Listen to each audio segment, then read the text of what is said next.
مرحبا. In this video, I want to talk about long vowels and the passive voice. المبني للمجهول وحروف العلة, and how they work when it comes to weak verbs in Arabic, that is verbs whose judr contains a vowel, and also verbs that have a hamza that sits on a kursi, a chair, that is a vowel. In this video, I'm assuming that you're familiar with both basic verb conjugations and how to make verbs passive in Arabic, and I'll be focusing on some of the important differences that may arise when we're working with those verb patterns. I do want to mention that in this video I'm not going to delve into every single exception with every single conjugation of every possible verb that might arise. That would be a long and tedious video and you might not want to watch it. But what I do want to do is give you some basic guiding principles that can help you predict how the vowels in these verbs will change in the passive voice. Basically, the main rule is that the long vowel in a verb in the passive voice is going to change to reflect the voweling placed upon it by the passive construction. If there isn't a vowel on a certain letter of the judr, then sometimes the preceding vowel will dictate what form it'll take. So, one basic example. If we remember form 3 and the basic form 3 pattern in Arabic, we've got fa'ala. There's our template. Every form 3 verb in the past tense is sort of going to be built off of that map. So we have the verb shahada, which can mean to see, to view. Past tense. Fatha, fatha, fatha, just like our template. Fine, we're good. Now, in the passive voice, we know that the vowels in the past tense are going to be dhamma and kasra on the first 2 syllables instead of fatha and fatha. What that means is for this vowel, and shahada is not a weak verb, by the way, it's a regular verb, but this just illustrates what's going to happen. We're going to need to take this dhamma, and if it comes right before a long vowel that doesn't have a separate marker on it, that dhamma is going to dictate the shape that that vowel will take. So in form 3, in the passive voice, actually every single verb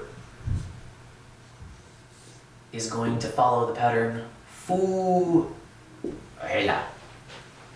So the strength of that dhamma has bent this alif in the active voice pattern into its own shape to make its own sound. It's kind of imposed its will on that vowel. So if we wanted to say he was seen or it was seen, conjugated for the masculine, we would actually say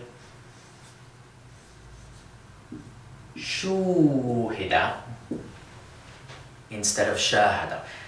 It looks a little silly the first time you see it, but that is really what we do. And if we were talking about something grammatically feminine and saying hiya, she or it was seen, we would just add our regular suffix ending.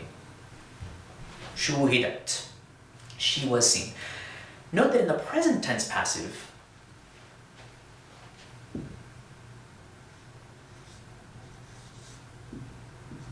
we're going to retain that alif again because of the vowel pattern that's imposed. The difference between active and passive is actually this fatha here. Yufa'il would be the active pattern, and yufa'al with a fatha is the passive pattern. So if we were saying he is seen, we would have an alif once again. Oh.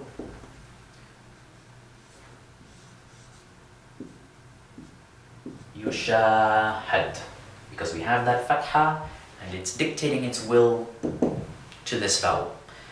So when it comes to weak verbs, again, verbs that have a waw or a ya as part of their judr, we can also often use this principle to determine what's going to happen. It can seem random if we're reading a text that has passive verbs and letters are shifting, but it is predictable. There are patterns that are there. So take, for example, the verb da'a, which means to call.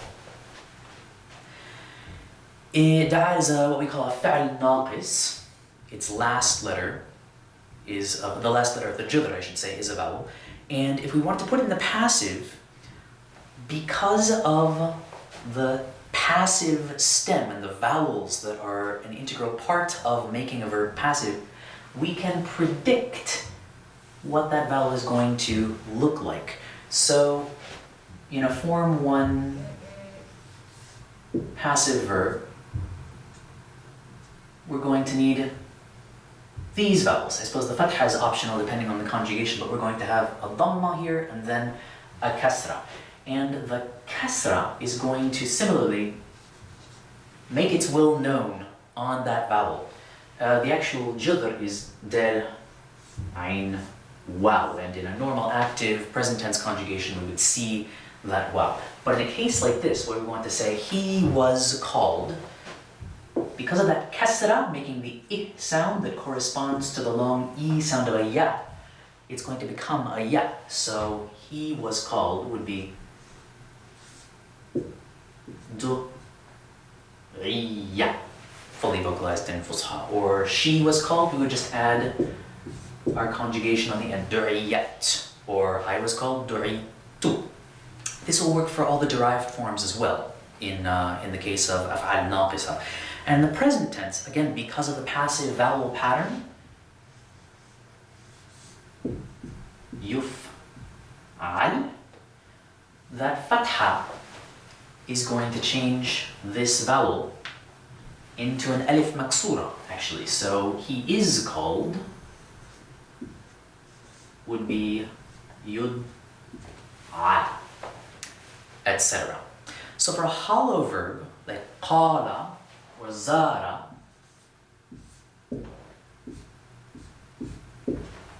once again we look at this past tense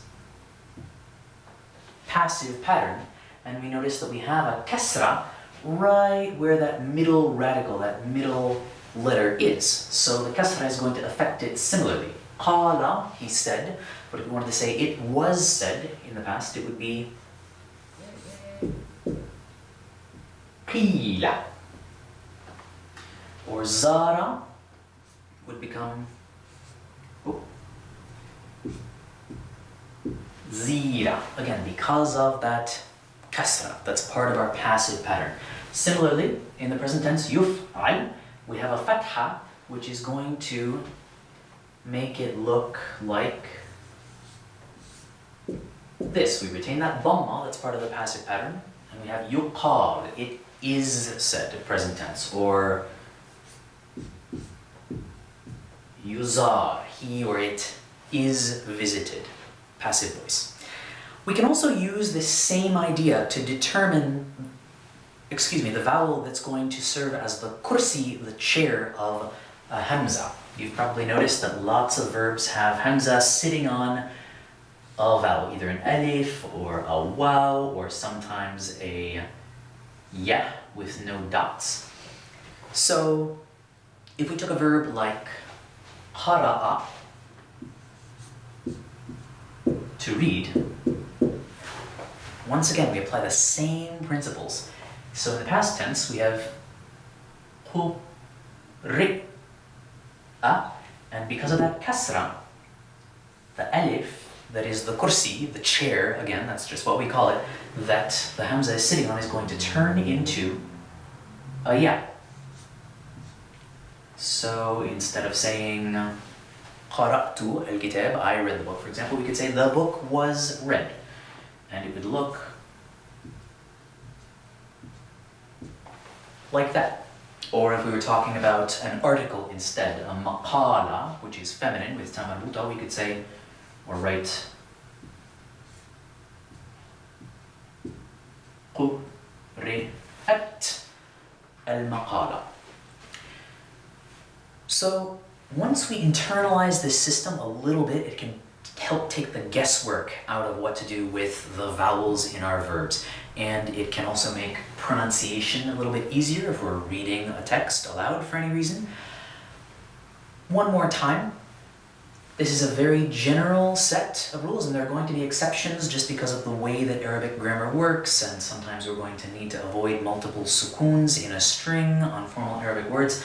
But once you get this basic idea down, it will help you a lot in terms of making any verbs with vowels passive and writing them correctly when the need arises.